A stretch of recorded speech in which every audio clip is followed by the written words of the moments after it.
सज्जनता, सरलता और विद्वता की प्रतिमूर्ति माननीय, नमस्कार आदरणीय। क्या आप दूसरों के बंधन में हैं या दूसरों के बंधन में नहीं हैं? यदि नहीं हैं तो बहुत अच्छी बात, यदि हैं तो क्यों हैं? कभी विचार किया आपने?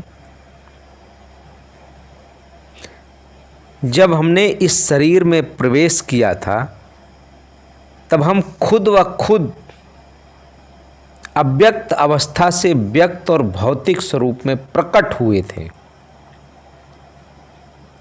शुरुआत में जिस समय हमने शरीर में प्रवेश किया था तब हमारा रिश्ता भीतर की दुनिया से ज़्यादा मजबूत था और बाहरी दुनिया से संबंध हमारा बहुत कम था। इस शरीर में प्रवेश करने का हमारा उद्देश्य भी बहुत स्पष्ट था कि हमको इस शरीर के माध्यम से भौतिक जीवन का आनंद लेना था। भले ही हमने अपने शरीर के बारे में पुख्ता कल्पना की हो या ना की हो, फिर भी हमको सुदृढ़ शरीर होने की बहुत प्रबल इच्छा थी और हमको विश्वास था कि ऐसा ही होगा। लेकिन क्या ऐसा हुआ? बंधन कहाँ रहा?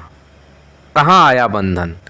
जैसे जैसे हम बड़े हुए हमारा ध्यान बाहरी दुनिया की ओर आकर्षित होने लगा और हम ऐसे लोगों से मिले, ऐसे लोगों को देखा जो खुद उस आंतरिक दुनिया से बहुत दूर चले गए थे। स्वाभाविक रूप से हमने भी उन लोगों की तरह ही स्वास्थ्य विषय के मूल विचार को छोड़ दिया।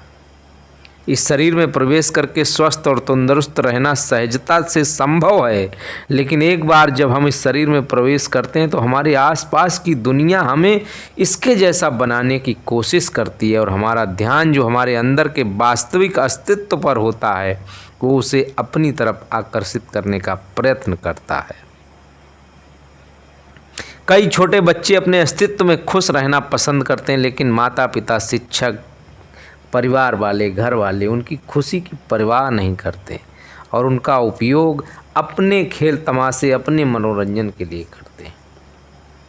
जब छोटे बच्चों को शांतता बिल्कुल अच्छी नहीं लगती और वो हमेशा उन्हें अलग अलग कामों में संलग्न करने का प्रयास करते हैं तो उन छोटे बच्चों की प्राथमिकता हमेशा शांत रहने और अपने आंतरिक मार्गदर्शक प्रणाली से एक रूप रहने की होती, परंतु आसपास की दुनिया उन्हें हमेशा उनके इस अनुभव से बाहर निकालती है।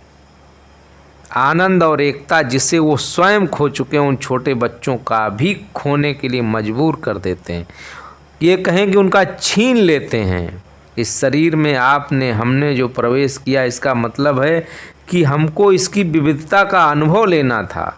हमको ये जानना था कि अलग अलग अनुभवों में भी हम अपने वास्तविक अस्तित्व का अनुभव करना आता है या नहीं आता है, वो स्पष्ट रूप से समझना था।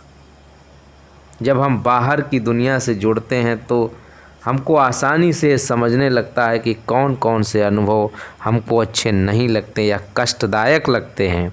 वो अनुभव जो हमको अपने मूल स्वभाव से दूर करते हैं वही आपको ये जानने में भी मदद करते हैं कि वास्तविकता में हमको कौन सा अनुभव चाहिए, क्योंकि क्या नहीं चाहिए यही समझ में आने के बाद क्या चाहिए ये समझना आसान हो जाता है।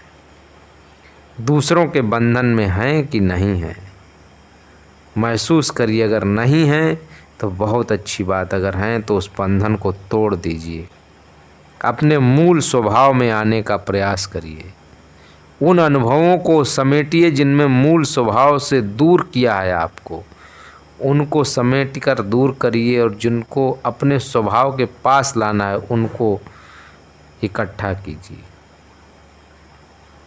मिलना चाहिए, विश्वास रखना एक रूपता है। मिलना चाहिए और आशा रखना एक रूपता है। नहीं चाहिए कि आशा रखना एक रूपता नहीं है। आपको आपकी एक रूपता के होने या नहीं होने का स्पष्ट रूप से एहसास होता है। ये जीवन अनमोल है और महत्वपूर्ण बात, ये जीवन सिर्फ एक है। Thank you.